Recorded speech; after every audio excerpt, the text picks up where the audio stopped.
Buddy, Robert Haynes of the Game House here with Dominic Kallas, the new VP of Esports with TSM. How you doing today? I'm doing great. How are you?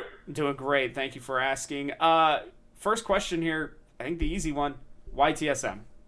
Yeah, I think TSM is the biggest and best esports org here in North America, and when they come knocking at your door, it's an opportunity that I couldn't turn down. Um, you know, I was in a great position at Gen G, and there's probably one, maybe two other orgs that I would have ever considered leaving Gen G for, and TSM was one of those. And so for me, this is an exciting opportunity to come help bring a lot of my knowledge that I've learned at Gen G and before that, and VC and private equity and finance, really help apply that here to TSM.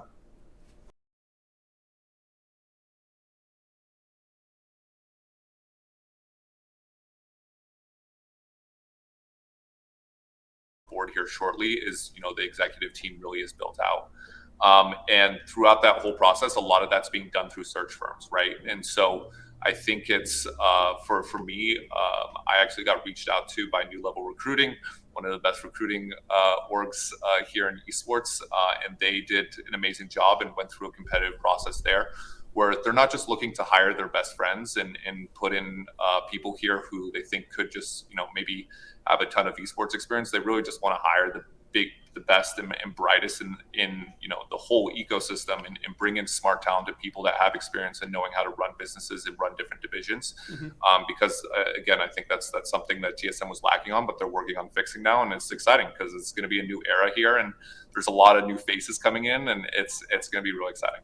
No, absolutely. And like you said, I mean, TSM is like truly one of the biggest brands. I would say not just in North America, but in esports. I mean, Yeah, you go to different events and you hear TSM chants everywhere. And exactly, you know, exactly.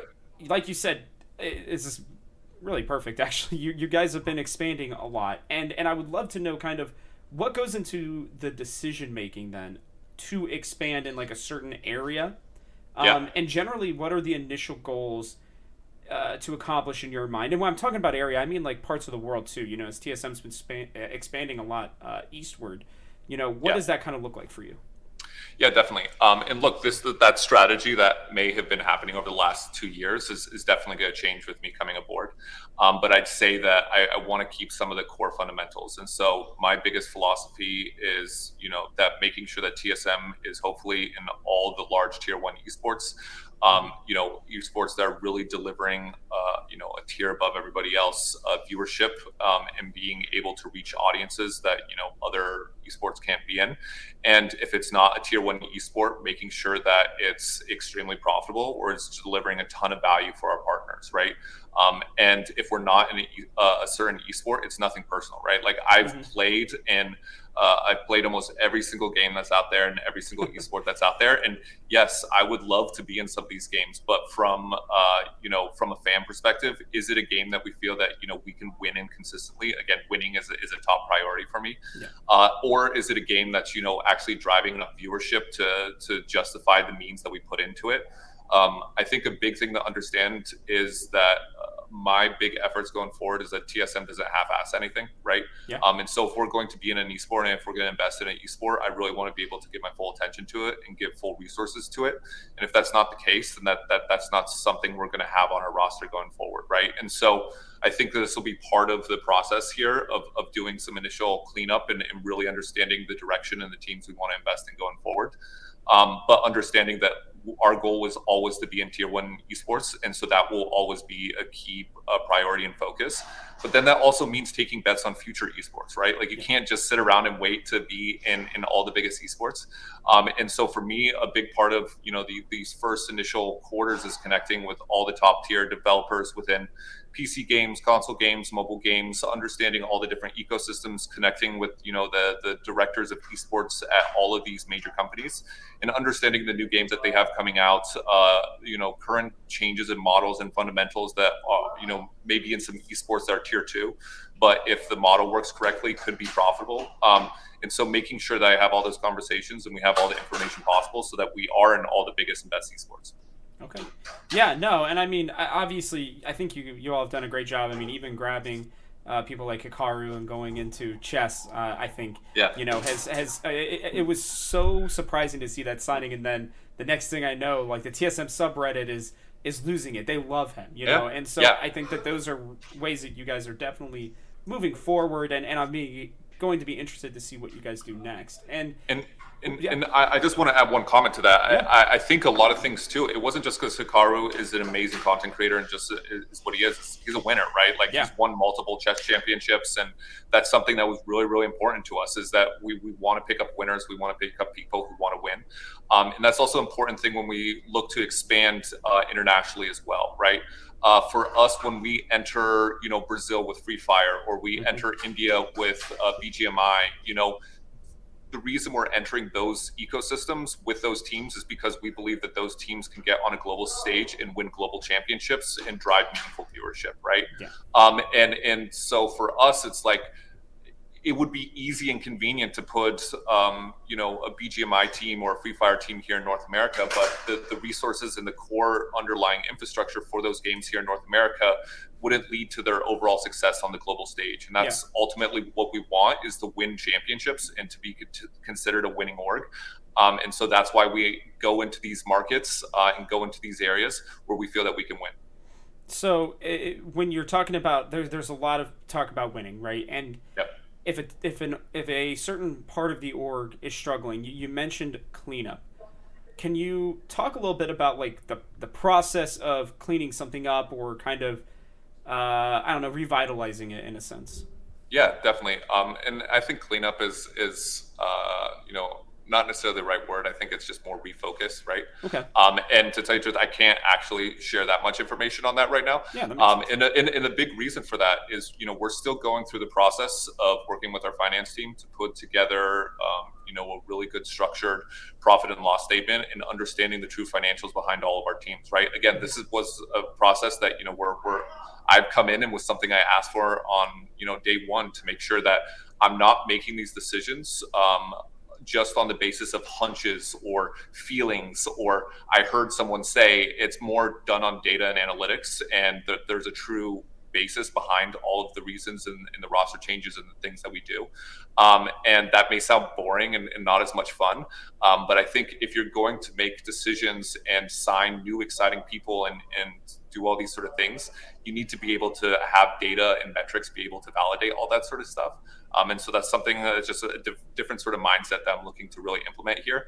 And also understanding, it's not like, while I may be the person that, like, I will take full responsibility, the buck stops with me. Mm-hmm. Again, it's a full team that's making a lot of these decisions. And I also want to make sure that my team members feel that, they're being involved in that process, right? I think, in my prior experience, some of our best deals that we ever did in venture capital and private equity was listening to a young junior analyst that came in on, their first week and had a creative idea. And so listening to the full team and making decisions as a team is also going to be really, really important, along with going with data and analytics to make these decisions on which games to be in and which games to potentially exit. Okay. No, I mean, I love that. And I think analytics is clearly the way to go, whether you're Mm-hmm. watching sports or esports right now.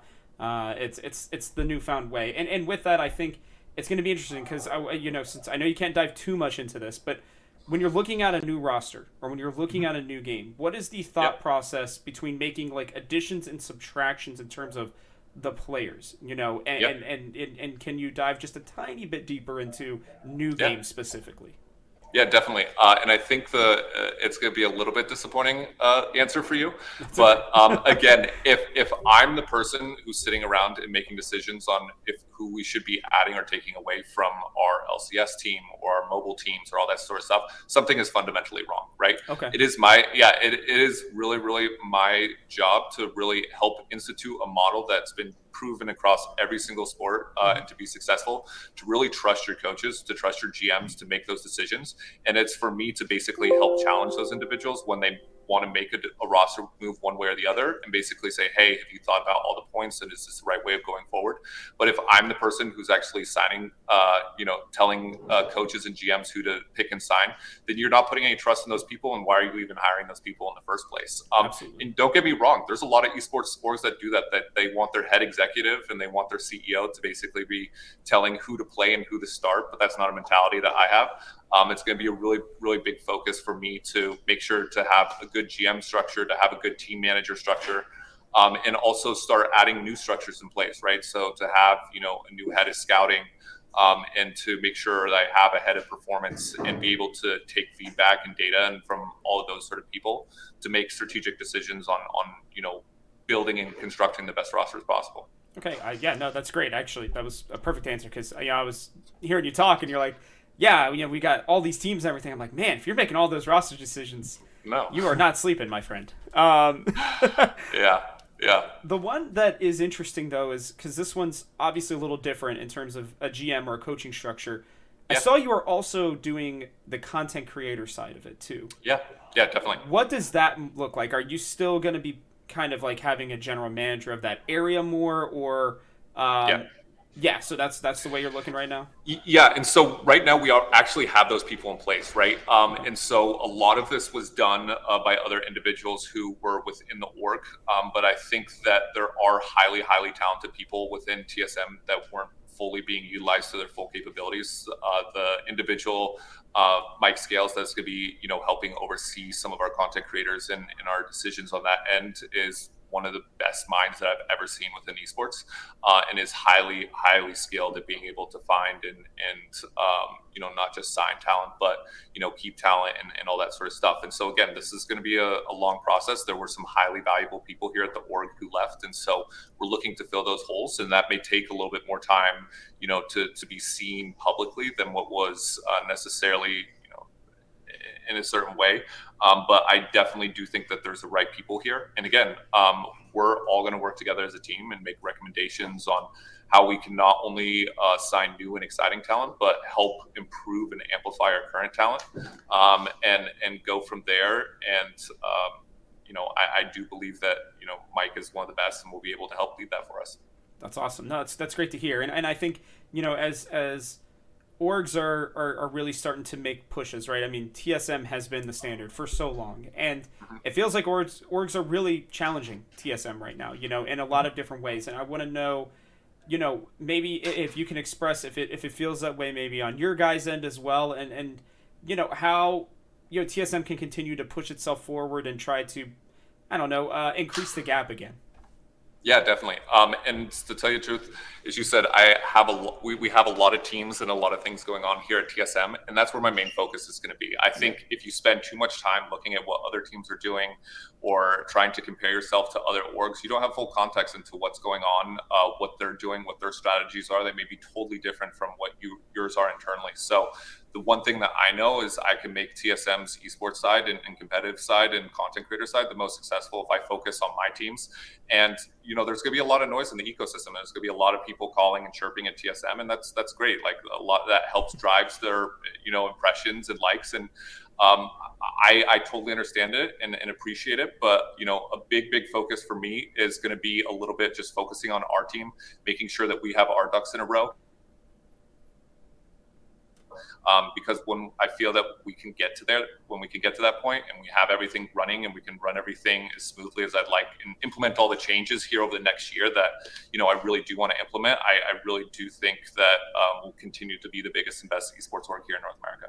Absolutely. And globally. I mean, honestly, it's continuing efforts to expand globally as well. But again, I think coming from Gen G, and there's a lot of great orgs out there. So before I put my fist down for globally, let's tackle North America. Absolutely. And I mean, you know what they say, right? Winning cures all, right? So, exactly. Yeah. I mean, I think that mindset's great. Now, it's no secret that TSM has lost a lot of talent. Yep. Bjergsen, Myth, Doublelift. You're talking a lot about a new era, and I love that. I think that's a great mindset to have, and I would love to know kind of what is this new era mindset. What is kind of maybe like a sneak peek of the not going on behind the scenes, but what are you guys trying to show the rest of us out here?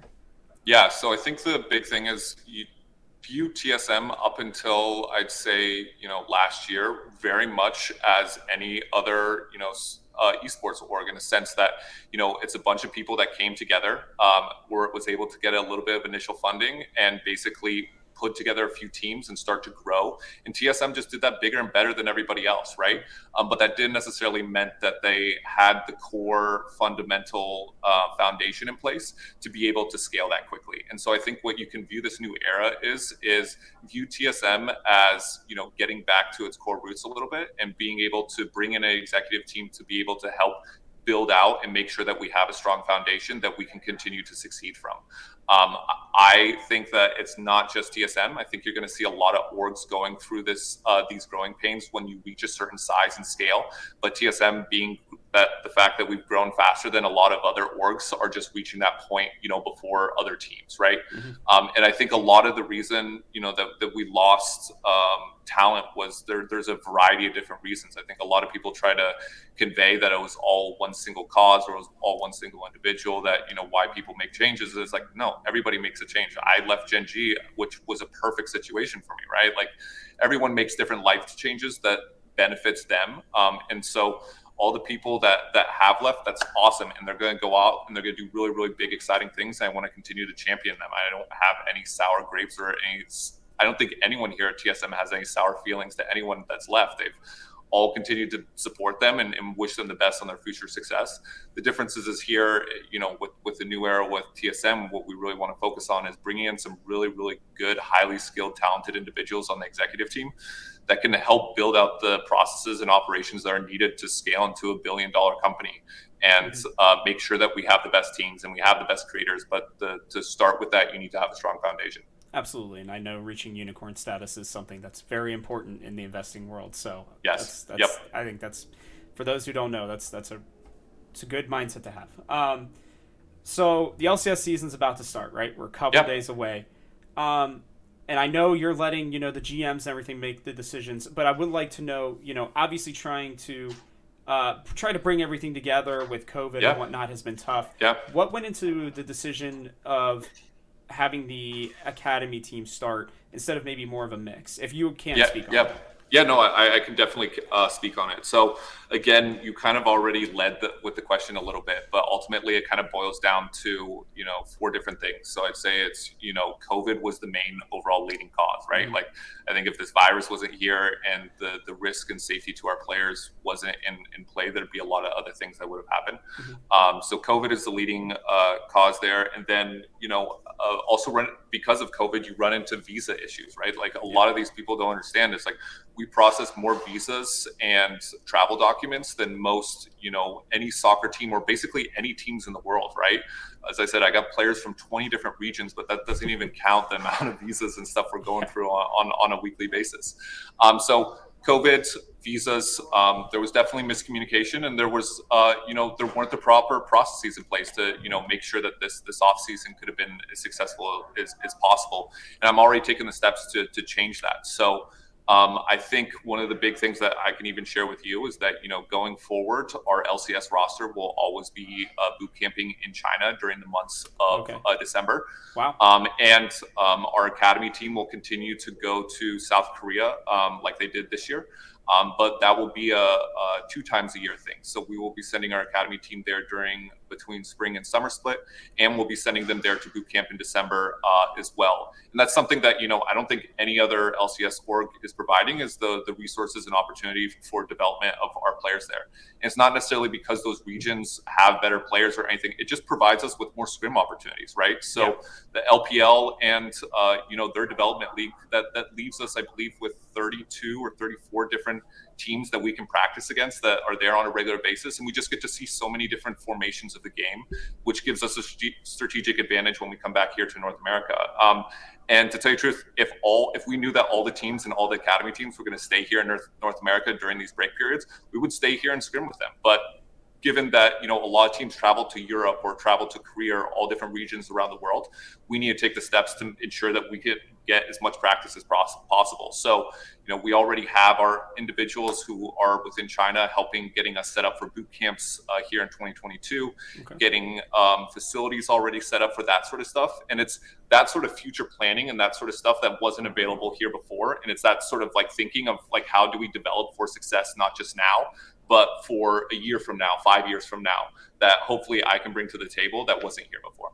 No, I love that. And I think it's It's going to be interesting to see what other teams do for the future as well. And so I want to confirm you're saying that even in between spring and summer split, you're planning on sending them over there to boot camp as well. Is that correct? Just for our academy teams is going to be going to Korea for between spring and summer and all of December. Okay. Our main LCS starting roster will be in China from all of the December here, basically inevitably going forward. And we feel that if just like the Denver Broncos go to a different city to do their spring training camp, and just like many other Major League Baseball teams fly to different cities across the United States to do their spring training. That's something that we want to implement here. It's been successful. It's been proven successful. So if we can set up our resources and facilities in those areas and institute that sort of like training regimen, that sort of regular cadence practice, and understand that,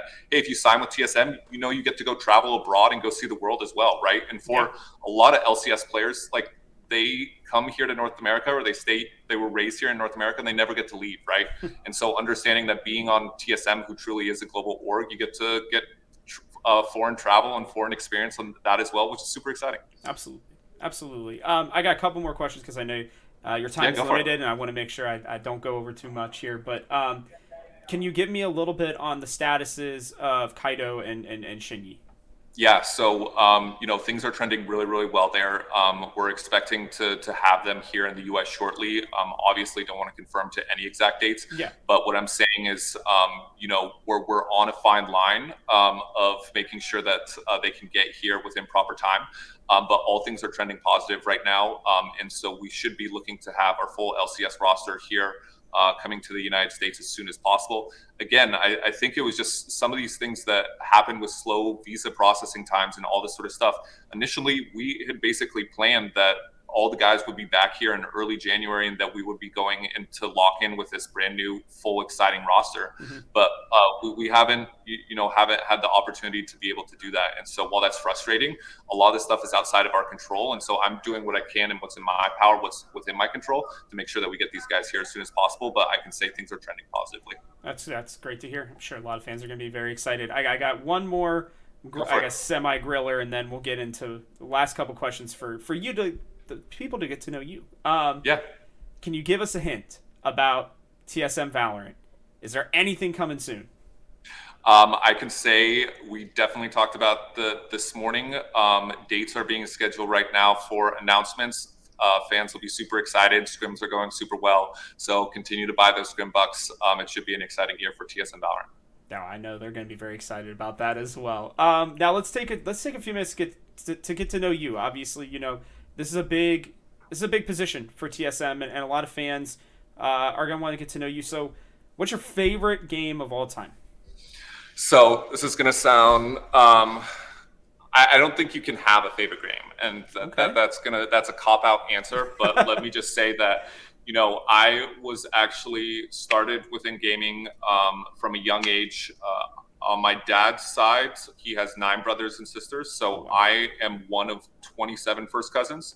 And so our Thanksgiving series was basically hooked up where fortunately one of my uncles had a TV setup where he was able to set up 4 different Xboxes. And so I was born on Halo with Blood Gulch, and we played for hours and hours and hours, and our parents viewed that as free babysitting for us. But then I've kind of gotten older. I've played League of Legends. That's probably where I've sunk in a majority of my time. Started in season 7 and reached, I think it was maybe gold 4 for a little bit. I mean, we're talking like a week. And then from there, I'm mostly in a Lowy top main. Okay. And obviously in this role, I haven't been able to play any of this season. I've had so much on my plate, and also exiting Gen G and making sure that they were successfully set up with my exit. That's where majority of my time has been. But like I said, I've played almost anything and everything. I've tried a little bit of this, a little bit of that. Played some new worlds. So from that basis and that ecosystem to I've done Rocket League, done Apex with the guys, Warzone with the guys. Absolutely loved when we had a COD team. and was able to play. Definitely got into, I think it was BO4 competitive, and got Oh to wow. play a little bit there. So I have an appreciation for everyone who is in gaming and doing what they love. And so for me, it's like there's never a game that I'm going to come out and say, I hate this game. It's like, to tell you the truth, every game has their benefits and has their drawbacks. I'd say the biggest thing that I really hate is cheaters. And so any game that has a high cheating population is going to not be on my top priority list to play. But other than that, have nothing positive to say about, or I mean, nothing negative to say about really any game. Well, let's say, hey, a variety of games is definitely good. What about food? Where's your favorite foods? Yeah, so I am a big fan of Indian food, tikka masala, Yep. and all that sort of stuff, and that was picked up through exposure to traveling through Southeast Asia a little bit and getting exposure into really good Thai foods, pad Thai, and any sort of dumplings and all that sort of stuff. So I'd say a little bit. My palate leans more towards an Asian cuisine, but I will take a nice rare fillet or a nice or a really good salad as well. So it kind of runs the gamut. Man, you're a man of many tastes. I Thank like you. it. I like it. Last thing here, and I actually normally ask this to every LCS player and every LCS Academy player that I Yeah. interview. What is your favorite Pokemon? Oh, Pokemon. I grew up playing with Feraligatr. Yeah. Is my kind of guy. And even through the whole Pokemon craze, went out and got myself a 9 out of 10 Feraligatr on Oh, eBay. So okay. I was, Okay. but that's also play from time to time. Actually, when I was in venture capital and private equity, I had about a mile and a half walk to work each day, and so Hmm. I played Pokemon Go and had a lot of fun doing that. That's And awesome. actually, my former roommate was helpful to be one of the initial first investors in Niantic, Hmm. and so he got me also super hooked on the game, and so it's a fun pastime when I do have some time. That's awesome. That's really great to hear. Yeah, I mean, with that, do you have anything you want to say to the TSM fans out there before we sign off? No, I think more than anything is I'm going to be trying to be as open and as transparent with you guys as much as possible. Understand that TSM hasn't been the most vocal when it comes to media and that sort of thing, and I think that's something that I'm hopefully looking to bring to the table and change. And so we have a really good PR team, and hopefully I can provide some more visibility as well. I respond to basically all my DMs. They may not be the full response that you're looking for, but I'd say feel free to ping me and ask for questions. I probably can't respond to most of it, but I'll do my best. But just trying to look to connect more with the community, understand that it's going to take some time to see the changes and the results that you guys want. And I know this is boring that I talk about operations and processes and all this sort of things, but building this foundation will really kind of lead to us having success. And so that's going to be my main priority, my main focus here for the first quarter. And then you'll start to see a bunch of other new changes and initiatives coming throughout the 2022 year, and really trying to hope to deliver wins and deliver championships to you guys, and to our partners, and to the TSM organization as a whole. Like I said, I am truly, I'm the blessed one here that I get to work with such smart and incredible people here at TSM, that being able to have that opportunity, I want to be able to give that back in turn, and hopefully deliver championships and deliver wins for you guys. Awesome. No, well, Dominic, we really appreciate your time, and guys, look forward to a great TSM season. And thanks again for your time. Thank you.